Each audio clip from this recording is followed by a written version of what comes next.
Today's video naman po, ang agenda namin today ay ang magpagupit itong si Kuya para kahit naman papano ay poging-pogi siya sa darating na bagong taon.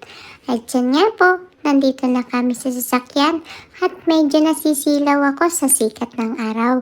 Kaya nagsuot po ako ng shades dito. O diba? Piling-piling ko na po ay isang maliit na dalagita na nakasuot ng shades. At pagkatapos nga pong maihatid namin si Kuya sa pagupitan, ay dumaan muna kami dito sa McDonald's at kumain. Kaya lang, sakto, nakatulog si Lily sa sasakyan. Kaya kami na lang po muna ng daddy ang magde-date dito sa loob ng McDonald's. At yan nga po, sinundo na ako ng daddy at kumain kami dito sa loob. At talaga naman pong enjoy na enjoy ako at feel na feel ko po ang first date namin ng daddy ko. Habang itong si mami ay patingin-tingin lang sa amin dito sa may bintana at nakikita niya po ba yung puting sasakyan dyan sa labas? Ay naandiyan lang po ang mami ko at binabantayan niya si Lily. At ako nga po ay talagang enjoy na enjoy dito sa pagkain at sarap na sarap po ako. O diba, nagkaroon na kami ng moment na dalawa ni daddy na makapag-date na kami lang pong dalawa ang kumakain dito.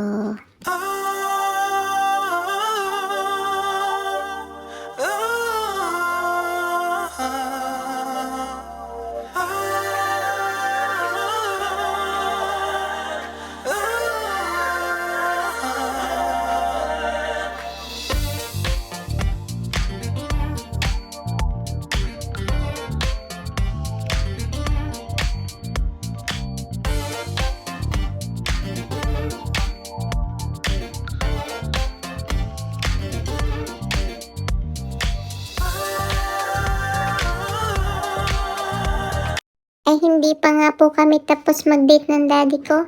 Kaya lang kailangan na namin balikan si Kuya doon sa may pagupitan.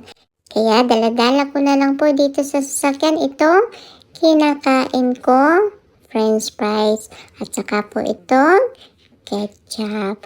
Inaalok ko pa nga po si mami. Kaya lang sabi ni mami ay busog daw po siya. Kaya sa akin na lang daw po at ubusin ko para mabilis akong lumaki. At yan nga po, pagdating namin dito sa pagupitan ay hindi pa rin po nagugupitan ang kuya ko. Kaya naglaro-laro na lang po muna ako dito at nakita ko nga po itong maliit na Christmas tree. Katulad ng Christmas tree namin sa bahay. Maliit din po. Pero po ito ay kulay white. At nakita ko nga rin din po ito mga palaruan dito. Kaya lang hindi naman po ako pwede maglaro dito.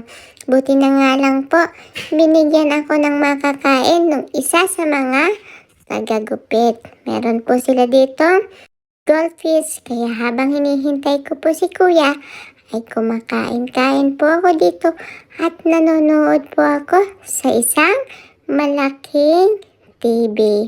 At nung natapos nga po, pauwi na kami. Ay naku po, may dadaan na train. Kaya umatras bigla ang daddy ko at nag-U-turn kasi mahaba daw po yan. Kaya ayan, umatras kami pabalik. Kaya lang, it's a prank po pala kasi maliit lang yung train na dadaan. Kaya bumalik uli ang daddy ko nung naka-U-turn siya kasi sayang naman po yung pagkakataon kasi medyo malapit na rin po ito sa bahay. Yun lang po ang kwento ko sa inyo today. Bye-bye po. Ingat po kayo palagi.